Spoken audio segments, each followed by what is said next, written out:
No way. Another year. From diapers to tractors, from military to hippie. I'd like to thank everyone for hanging out with me on my birthday.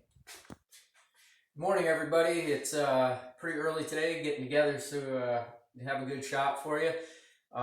It's Sick Vic's birthday, so 6'5" Shooter is going to run through a birthday round, and we're going to go out and we're going to blow out some candles. This is going to be fast and furious. I've got everything set up, and this here was just pulled out of the pack. We're going to make this the birthday round. Let's do it. So, first thing we're going to do is put some sizing wax on here. Size this thing down. Got my full length sizing die with a number 6 shell plate. Set the headspace, drop it in, press out the primer that was in there. Now we're going to go ahead and get this stuff out of the way and get it ready for the next step, or a upcoming step, which is the expander mandrel, but that'll come around. So we've got that dropped in. I'm going to take the K&M and just clean out this primer pocket a little bit.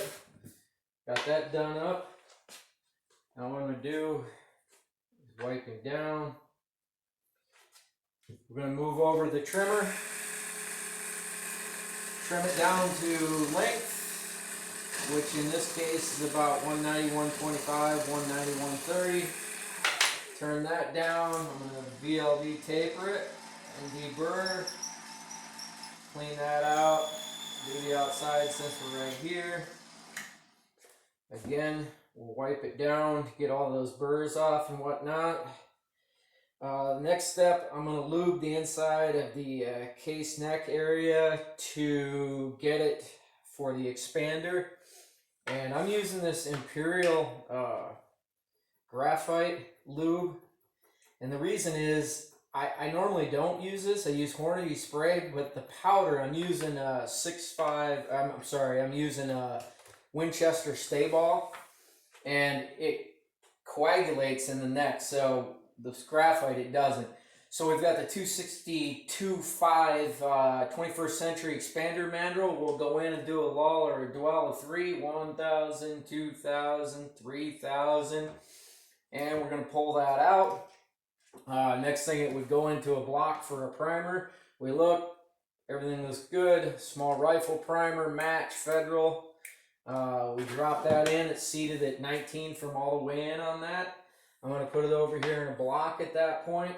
I've already poured some powder just so you guys don't have to endure that. I set powder for the outside temperature for velocity. So in this case, I'm going to use 40.8 grains. And we're hoping for about a 2712 velocity. And it's at about 60 degrees. So, and it's wet out and everything else. But anyways, that's what we're going for. So now that we've got that in, I've got a Berger 140. And we're just going to set that up on there. K&M Arbor Press. Set it over. And obviously we're going to whatever length that we're already preset at. Press that down, about 50 pounds of force. Comes out to about 2,500 neck tension. And we've got that set. So what we're going to do is we're going to mark that. Happy birthday. Happy B-Day. Happy B-Day, Sick Vic. It's all marked up, ready to go. Let's go set up the target. Well, I'm set up about as well as I can be. I'm just kind of waiting for the fog to break. Hopefully the wind will come along with it because that's how it works. But we're just sitting here stagnant, blind and stagnant. I've got my weather flow wind meter all linked up, and we're looking at about 6.5 MOA, 416 yards. Kind of show you the platform here. Got the lab radar all lined up. I do it 6 inches off the barrel to the left with a 5-inch setback, leveled and sighted in on target.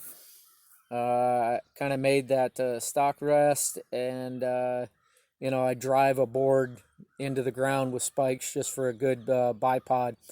The car went down for target setup. The moto was ready to go down to light the candles and scoot back here.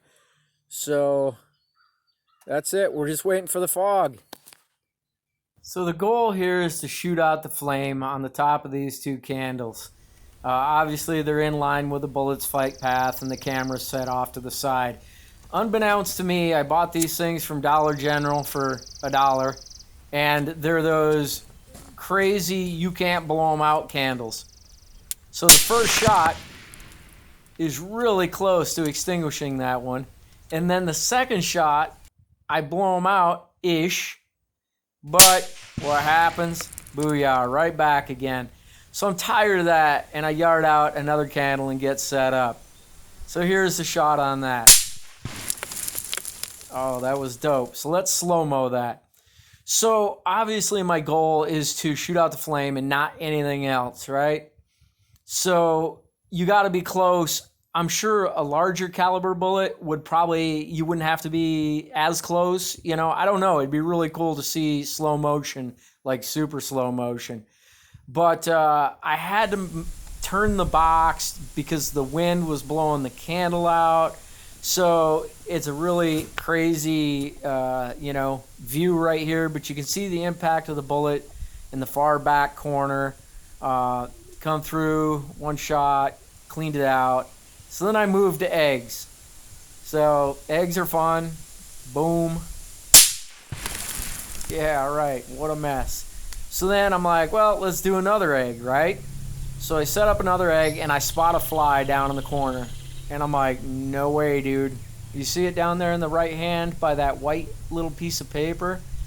Well, I post up and this dude takes forever to commute upward.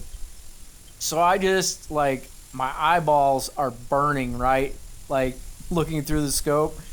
So he gets up here and he settles in and I rip it. In the end, no flies were harmed, not due to lack of trying on my part. I do think he has one slightly shorter toenail right now, but he made it out clean. So thanks for watching. Thanks for sharing my 50th birthday with me. And I just hope you enjoyed some of the stuff that I posted up. As always, I just love to get out there, have fun, and shoot some cool stuff. Thanks for watching. Sick Vic, 6'5" shooter.